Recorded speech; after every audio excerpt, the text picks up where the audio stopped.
रेणुका की शादी कुछ ही दिनों पहले शास्त्री नगर में हुई थी। रेणुका बहुत ही आलसी लड़की थी। वो दिन भर बेड पर सोती रहती या फिर मैगजीन पढ़ती रहती और घर के काम भी धीरे धीरे ही करती। एक दिन उसकी सास उसके पास आती है। बहू, आज बेसन का चिला बना दे, बड़ा मन कर रहा है। हाँ मम्मी जी, बनाती हूँ थोड़ी देर में। थोड़ी देर में? अरे थोड़ी देर में तो रात के खाने का वक्त हो जाएगा बहू। अच्छा मम्मी जी, तो फिर आप रात का खाना ही खा लीजिएगा ना। हे भगवान, कैसी आलसी बहू मिली है मुझे, हर काम को बस टालती ही रहती है। रेणुका दिन भर बस आलसपना ही करती रहती। एक बार रात के खाने पर सब बैठे हैं तो रेणुका का पति कहता है, अरे ये क्या, आज फिर से करेला? रेणुका, हफ्ते में तीसरी बार ऐसा हुआ है कि करेला बन रहा है। कुछ भी बना लिया करो। अरे इतनी सारी सब्जी मिलती है मार्केट में। हाँ, पर अब कौन मार्केट जाए और सब्जी लेकर आए, इसलिए जो था घर पर वही बना दिया। बहू, फ्रिज खोलकर देखती तो पता चलता कि सारी सब्जियां रखी होती है, पर तुम्हारा आलसपन खत्म हो तो तुम्हारी नजर जाए ना। विशाल कमरे में रेणुका से पूछता है, रेणुका, मैंने कहा था तुमसे कि मेरे लिए रुमाल ले आना। मेरे सारे रुमाल खराब हो गए हैं। तुम ले आई क्या? आज नहीं गई, कल ले आऊंगी। ओफो, पिछले 4 दिनों से मैं यही सुन रहा हूँ। बिना रुमाल के ऑफिस जाना पड़ रहा है। तुम तो बहुत ही आलसी होती जा रही हो रेणुका। आपको रुमाल की जरूरत है ना, तो खुद ही खरीद लीजिए ना। हाँ, अब वही करूँगा। तुम्हारे भरोसे बैठा रहा तो कुछ नहीं होगा। एक दिन दरवाजे पर बेल बज रही होती है और रेणुका सोफे पर बैठी होती है, पर आलस में दरवाजा खोलती ही नहीं। अरे बहू, कितनी देर से बेल बज रही है? क्या कानों में रुई डालकर बैठी हो जो सुनाई नहीं दे रही बेल? मम्मी जी, अब आप आ ही गई हैं तो आप ही खोल दीजिए ना दरवाजा। क्यों मुझे ताना मारकर और देर कर रही हैं?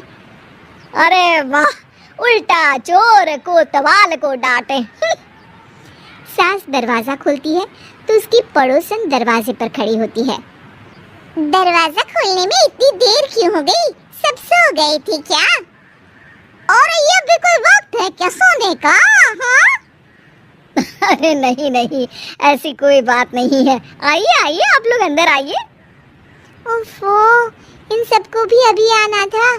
अब मम्मी जी लगा देंगी मेरी ड्यूटी किचन में। बहू, पकोड़े तल दे। बहू, चाय बना दे।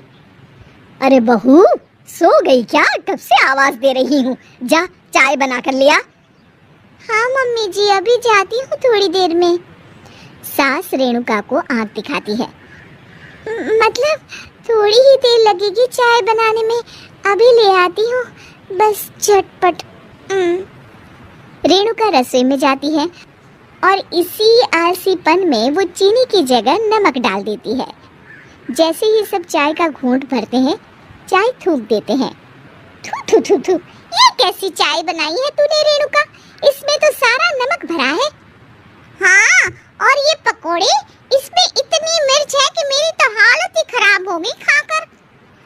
और अरे अणु जी, आपकी खातिरदारी में पहले तो कभी कोई कमी नहीं रहती थी, पर जब से आपकी ये बहू आई है ना, मामला कुछ गड़बड़ा सा गया है। हाँ हाँ, जहाँ आप इतनी एक्टिव है, वहीं आपकी बहू एकदम आलसी, एकदम राम मिलाई जोड़ी लगती है।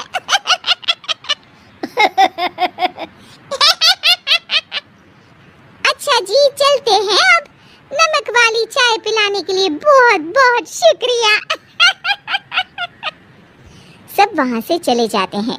अरे तूने तो मेरी नाक ही कटा दी बहू। वे लोग क्या सोच रहे होंगे मेरे बारे में? मम्मी जी, मैंने तो शक्कर ही डाली थी, पता नहीं नमक कैसे बन गई शक्कर। शक्कर नमक नहीं बना बहू रानी, तुम्हारा ये जो आलसपना है ना, ये उसी का नतीजा है। सॉरी मम्मी जी, अब मैं ये आलसपन छोड़कर सारे काम अच्छे से मन लगाकर करूंगी।